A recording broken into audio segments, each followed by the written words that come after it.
podcast where we have conversations with motivated people for the purpose of motivating people. I'm here with Tommy, and you say you work in solar?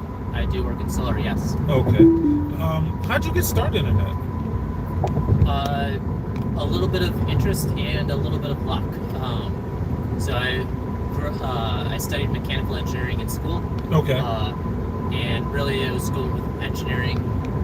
Engineering to me is problem solving. So finding problems and creating solutions based off of what we've got around us. And mechanical was just because mechanical is kind of like the jack of all trades. You can go into anything, cars to auto, aerospace to solar. Okay.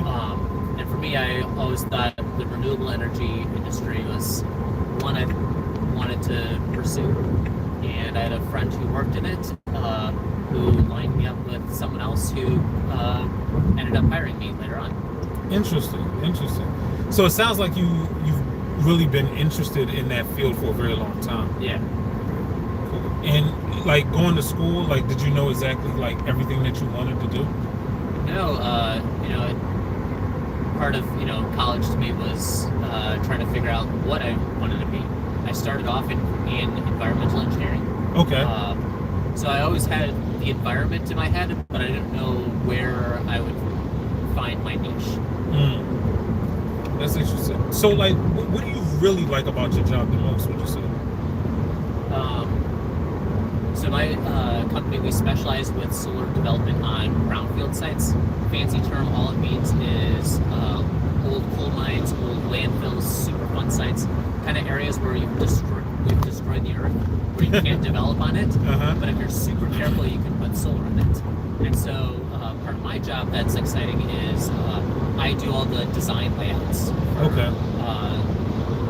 So figuring out on these more complicated sites, all the little nuances of, oh, this might be a wetland area, or this might be an area where it might have some flooding. This is how wind is different here. Oh, you've got a weird cap where you can't dig down at all. So figuring out all these different problems and creating a layout solution that both hopefully works economically and eventually can be built. Interesting. Now this might be I don't know if this is a stupid question or not. Go for it. I love stupid questions. Is solar something that's easily to, I guess, like house, if that makes sense? Easy to store. Like warehouse store the solar panels. Yeah. Well, just the energy in itself. Oh yeah. So the fun thing with energy is it's use it or lose it. It doesn't matter what the energy is coming from. It doesn't matter if it's coal, natural gas, solar, wind, whatever. It doesn't matter. It's once it's created, it has to be used or it's lost. And solar has both the advantage and disadvantage of it relies on the sun entirely. So the advantage of it is we know when the sun shines and how much sunlight is actually hitting a spot pretty accurately. Okay. And so it's pretty easy to model and predict, like, okay, here we're in Texas right now, so the sun is a lot brighter here than in other parts of the U.S. or other parts of the country. Well, like 2 p.m., there's a lot of sun. At 2 a.m., there's no sun. We know how much per area, and we can pretty accurately guess, which is good for the overall grid of this is the supply and demand. We know the supply and demand of the grid. We know the supply of how much energy we can create from solar. We can match it pretty well. Okay. But then you've got the negative of there's no sunlight when it's 2 a.m. and it's dark. So what's the solution at that point in time? So a lot of people say the solution is batteries. There's definitely some merit to that. Batteries are really good at storing energy. You put 100 units of energy in, and you get more than 99 out. And you can pull that out at any time to an extent with pretty much as much as you need right away, which is really, really helpful for the grid health, if you will, trying to meet different loads that come online or turn offline. Okay. So having something like battery backup is very helpful for the grid overall. But the negative of it is batteries are expensive, and also mining the materials to manufacture batteries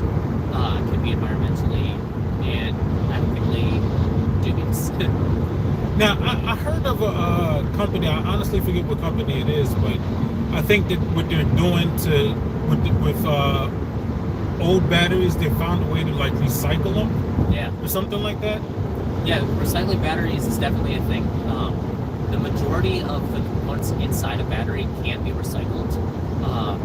It's just a cost equation. So if you can recycle and get a new battery for less than it will cost to make a new one, then your recycling is going to be all the time. Okay, but sometimes it can cost more. But sometimes to do it can cost more. Yeah. I see what you're saying.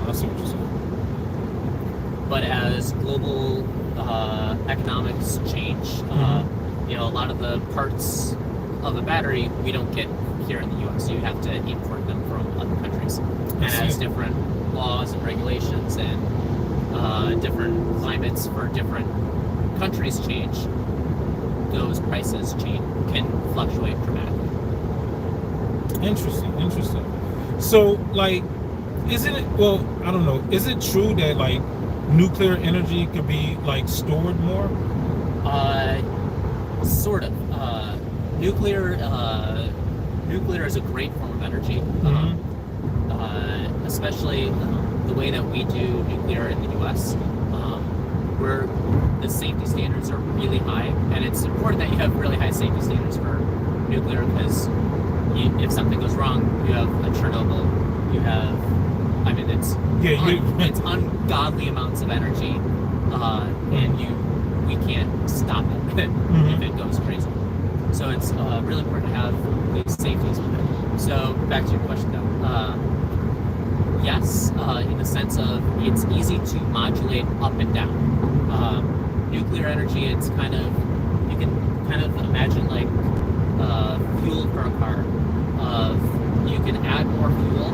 You can adjust the rate so there's a higher amount of energy created, or when demand for energy is lower, you can tone it back down.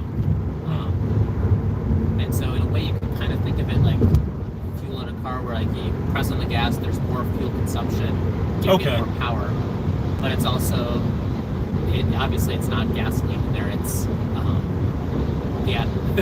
No. That makes a lot of sense. Yeah. Are there cases where the different forms of energy production, whether it be solar, wind, nuclear, coal, are used in conjunction with each other?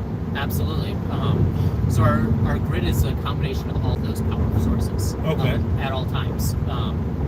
And different power sources are cheaper at different times. So solar, when the sun is shining, solar is the cheapest form of energy. Okay. And so that's part of the reason why there was a big boom in solar production the last few years, as well as some tax credits that also made it more economical. But it's when the sun's shining, solar is the cheapest, and so the power you're using comes from the sun. Okay. Mostly, but there's also when the sun goes down, like kind of dawn or dusk. That's when it's generally the windiest. It depends where you are. That's big asterisk there. It depends where you are. But then it's a little bit more wind. Well, you also have peak demand for people who need electricity the most, kind of right when they're finishing work, going home, cooking dinner. That like 4 to 7 p.m. range is kind of when we use the most electricity. And at that time, there's not enough power from wind or solar, and even sometimes, depending where you are, if you've got nuclear, it might not even be enough. And so that's the time where you fire up those more of those fossil fuel stations, which are easier to ramp up or down, and those meet that rest of that load. Okay. But it also depends where you are. Different states have different amounts of each of these generation power plants. But in general, wherever you are, you're getting power from closer power stations in general too, because it costs a lot, and then you lose energy the farther the energy has to travel. I see. So, like, you're in the business, so you know. How do you see artificial intelligence innovating your business? That's a great question, and a question we're all asking ourselves every day. Artificial intelligence needs a lot of power. even with some of the newer, more efficient models like DeepSeek out there, they still use crazy amounts of power. Okay. And that demand for power is not going to change. When I say obscene amounts of power, these massive data centers can take as much power demand as a city. Just one data centers. Crazy power demand. More power than one single power plant can generate. Doesn't matter what type of power plant it is, whether solar or wind or nuclear or natural gas.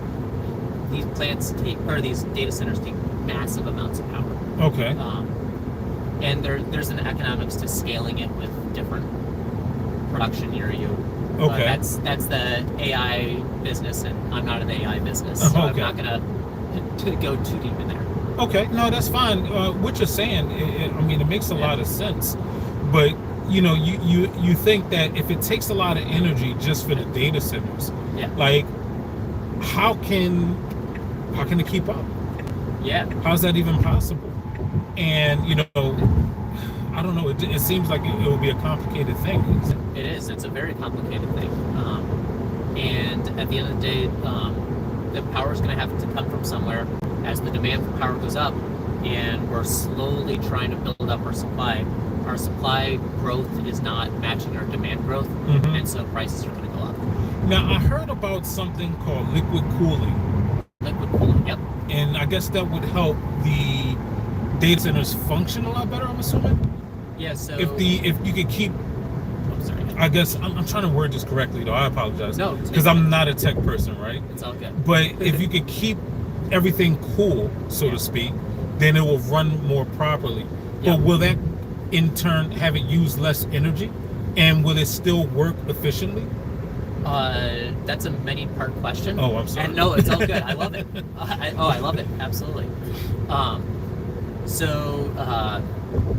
These data centers take crazy amounts of power, and that power turns into heat. Yeah. And you have to move that heat away because electronics like a very specific temperature range. And once you start going higher than 90 degrees Celsius, 100 degrees Celsius, the electronics stop working. Okay. You could have fancy electronics that can handle other temperature ranges, but that's generally your max. Okay. And so you have to cool it down. Well, you can cool it down in a couple ways. You can blow air through it, or you can run these water pipes, or usually it's water, but sometimes it's some sort of coolant mixture. And those will absorb the heat from those electronics and then move it away. Okay. The issue is then you have to cool that water somewhere along that line. And so some places, like a data center, a big data center, they might have put it right next to a pond or right next to a river that's flowing. And they're basically sucking up the water from the river and exporting cold water or warmer water than what the river was in the inlet for the outlet. That was a little confusing. No. It makes sense, but does that affect, or how would that affect the ecosystem at that point in time? Yeah, so that's because if the temperatures aren't normally supposed to be a certain temperature naturally, if it's the middle of December, right? Yet the water is warmer than what it is, then what kind of bacteria or even environment would that produce for everything that's living in those conditions that may usually either go into hibernation at that time or something along those lines? That's what I'm wondering. So a water fact for you is the warmer water is, the less oxygen it can hold. Okay. The easy way to remember that is I like a good cold beer afterward.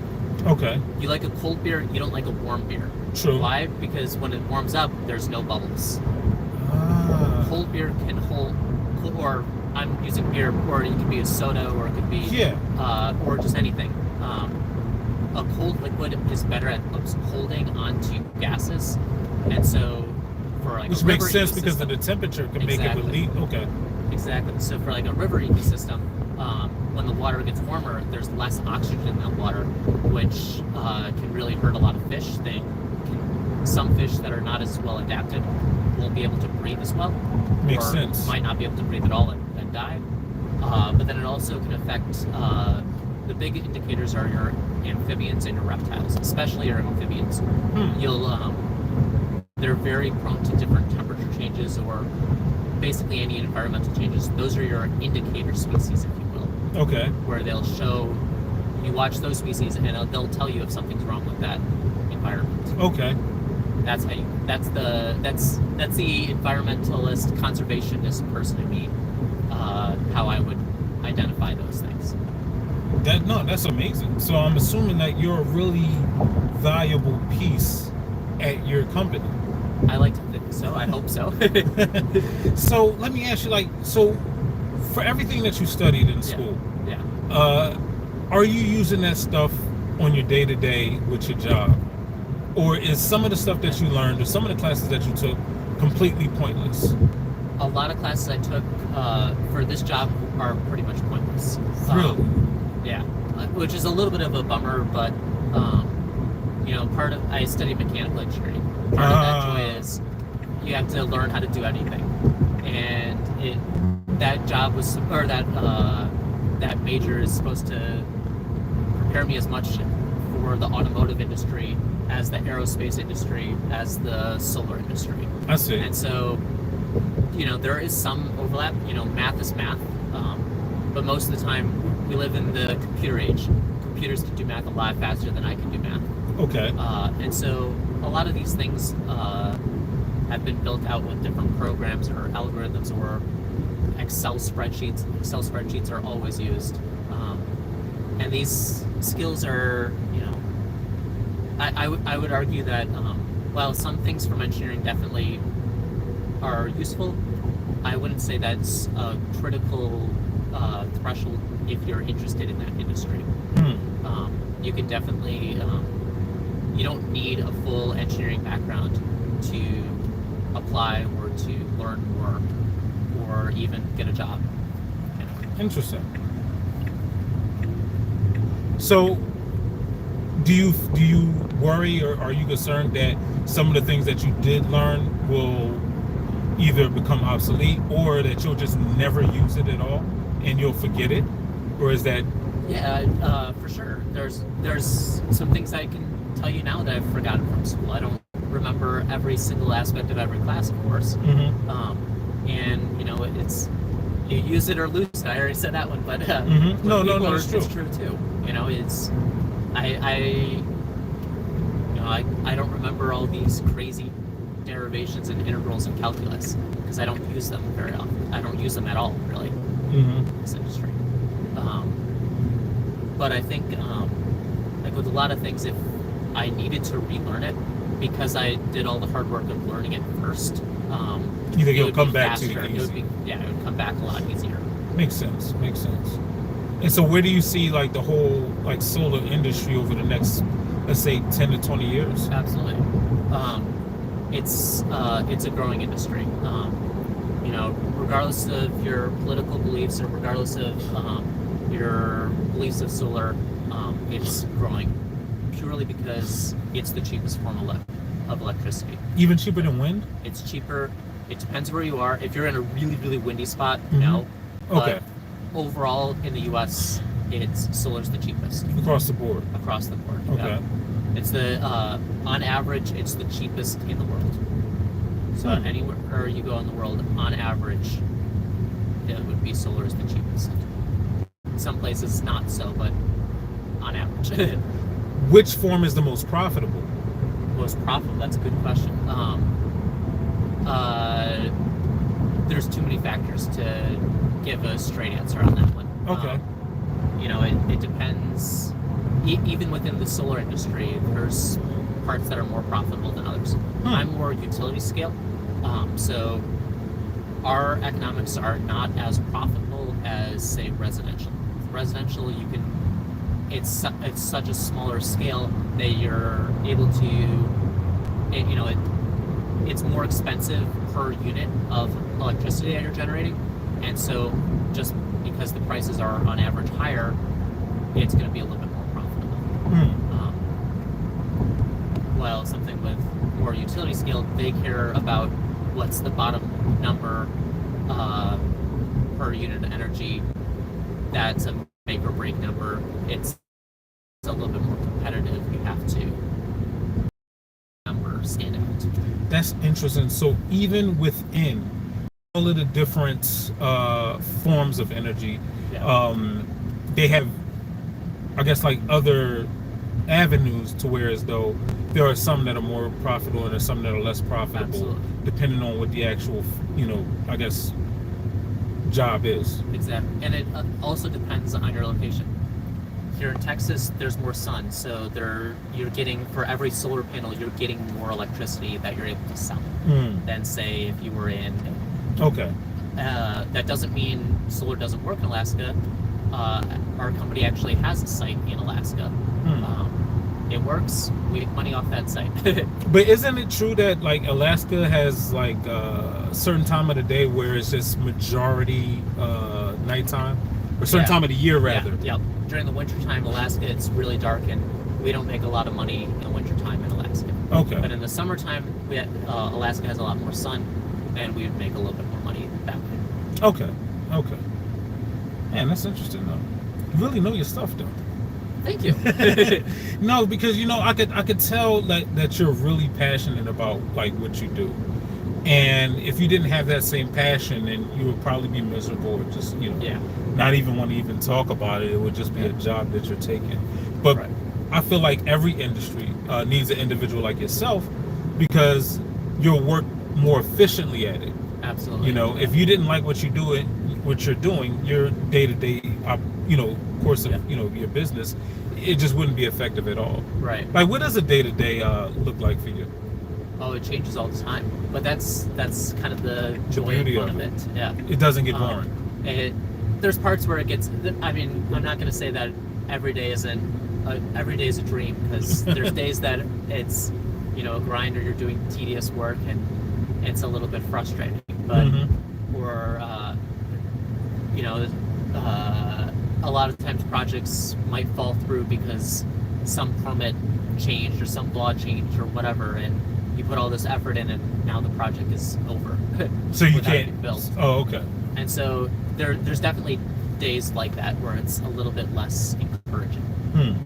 But to go back to my day-to-day, I do a lot of layouts. So I get we've got a team at our company that actually goes out and looks for sites, tries to get sites signed, and I do a basic analysis on those sites.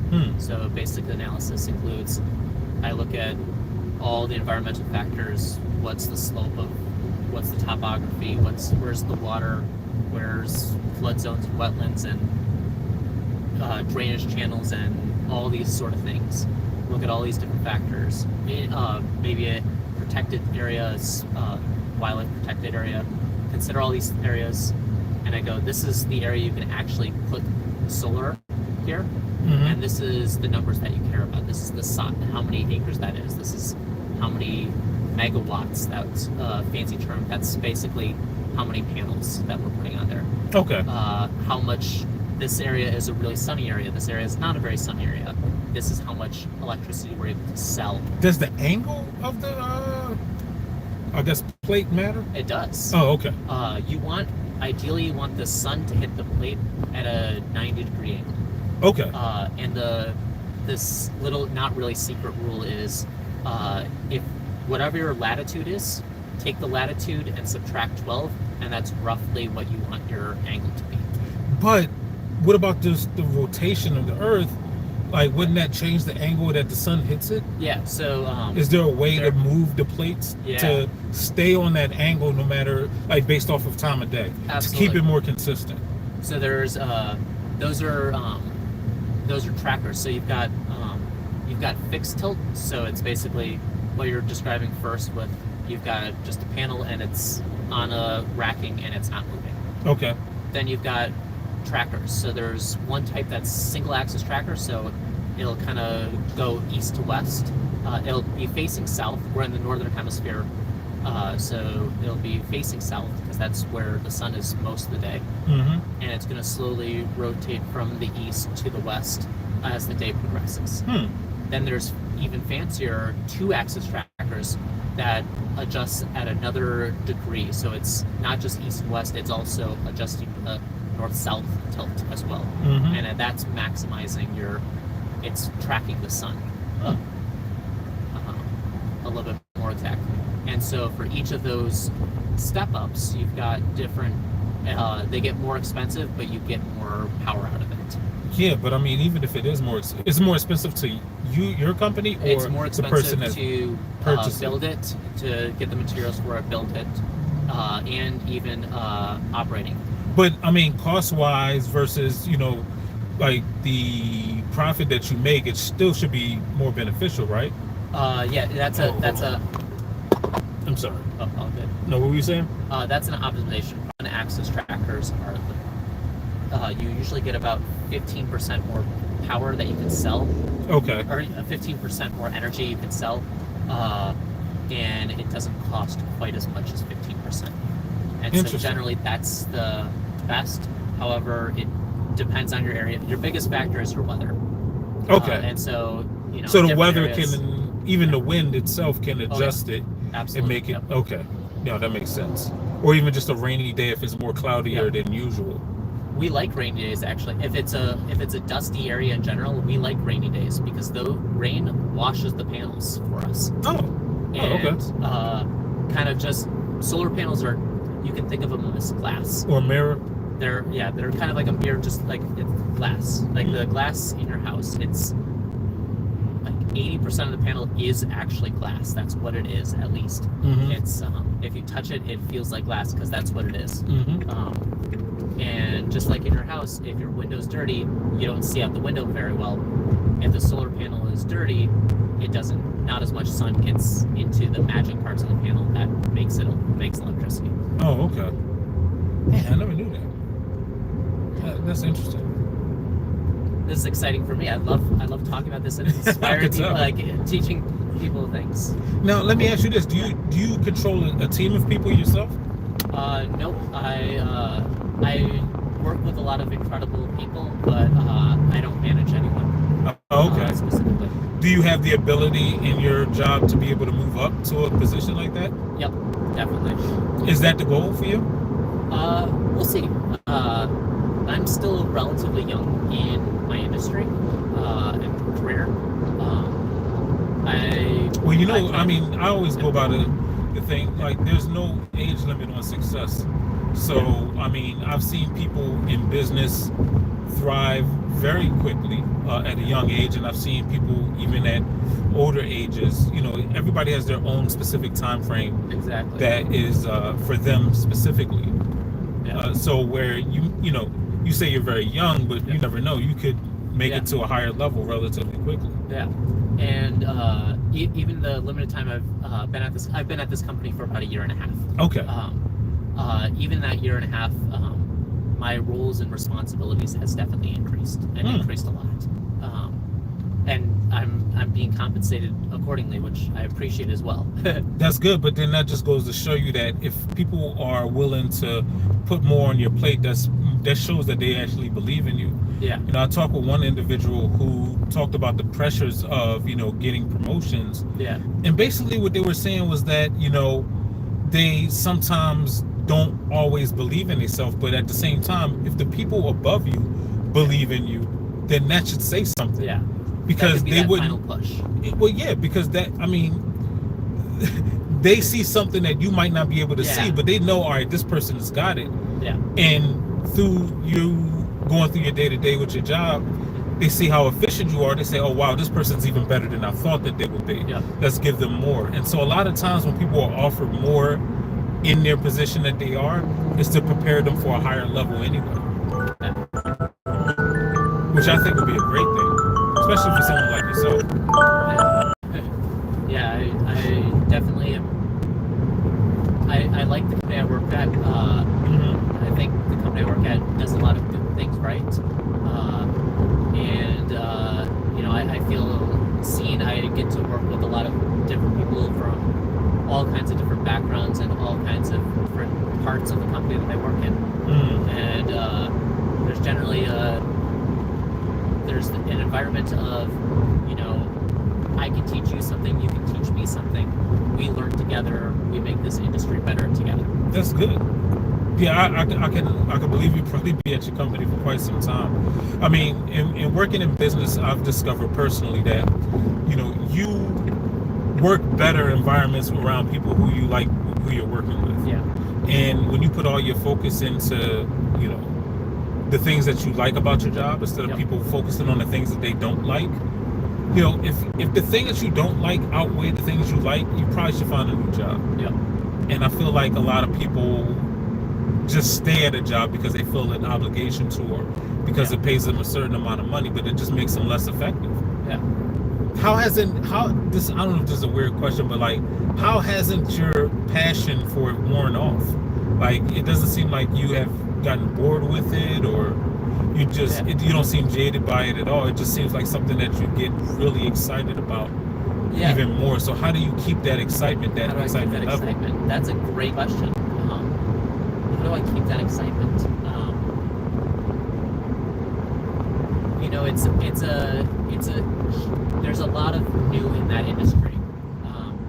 New technologies, new innovations. The price of solar panels have gone down 90% in the last 10 years. Oh, wow. And over 100-fold in the last 45. Okay. And so, why has that happened? Well, there's been all this research and development and new technologies, and we've gotten better at making solar better. And so, that's something that's interesting to me that keeps me on my toes. You've got different physical parts, different panels, different types of panels from different places, and trying to make different panels work for different areas. That's exciting. And just keeping up to date with that research. There's a lot of things with policy that are always changing. Every county, every state, every country, we're only in the U.S., but every city, every county, every state has different rules and regulations for solar. And a lot of them can be very frustrating. A lot of them can be really generous. And, you know, being able to be a company that works and is profitable in the good areas as well as the bad areas brings its own challenges and brings its own I don't want to say entertainment or interest, but it keeps it interesting. You know? That's interesting. Yeah. Well, you know, before we go, let me ask you, do you have any like goals moving forward that you know you're going to be looking for in the immediate or even the distant future? Yeah, for me, you know, I'm a student at heart in the sense of I love to learn. I love to learn new things. I love to teach new things. I love to be a part of the emerging industries. And I think solar is a really cool industry and an industry that's good for me. It feels good morally, the sense of solar energy, most people don't have an issue with solar energy. The people who do have an issue with solar energy generally have the feeling of, you know, it's using valuable farmland. We do a lot of solar energy on brownfield sites where you can't do anything on there. You can't grow crops. Okay. You can't put a building. You can't do anything on that. It's areas that we've trashed. And so that's kind of a good argument against, you know, the people who feel really strongly of like, oh, you know, it's using valuable farmland. Well, a lot of our sites don't. Interesting. That's really wonderful. Well, you know, Tommy, it's been great talking with you and even learning about solar, because half the things that you talked about, I had no clue. And hopefully anybody else that gets to see this will learn more about it as well. Absolutely. And who knows, maybe it'll motivate someone else to have your motivation, That's may be difficult to have your level of motivation. But you know, it all starts, you know, step by step. You know, I didn't accrue this passion or love of this overnight. It was months or even years of, you know, oh, this is cool. Oh, I wonder how a solar panel works, and I looked it up. It was the curiosity, and it was the curiosity that builds. Yeah. And so no, that makes sense. That makes a lot of sense. Just if I can bring someone to have that curiosity, that's all I could ever hope for. That's and wonderful. If I could teach someone something about solar, even better. That's great. That's great. And guys, make sure that you download the book information that we have at the bottom. And make sure everybody, sorry we got disconnected for a while, and make sure you guys have a wonderful afternoon and a good evening. Take care.